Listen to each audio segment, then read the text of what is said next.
ঈদের দিন রেস্টুরেন্টে গিয়ে কিন্তু আমরা রেস্টুরেন্টের স্টাফদের কাছে বকা খেলাম।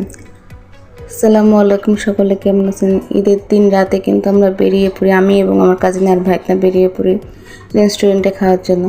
সারাদিন গরু মাংস খেয়ে আমরা খুবই বিরক্ত, আর আমরা যেহেতু গরু মাংস লাভানা তাই তো আরও বেশি বিরক্ত।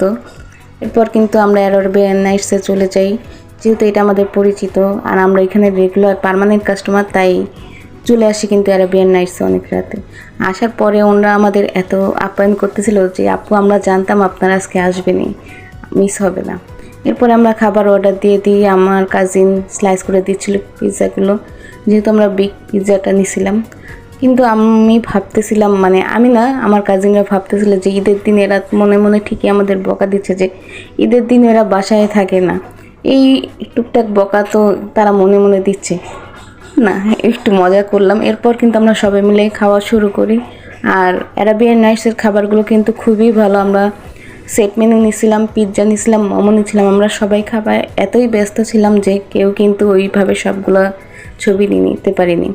এরপর কিন্তু আমরা খাওয়া শেষে আড্ডা দিলাম। ভিডিওটা কেমন হয়েছে জানাবেন।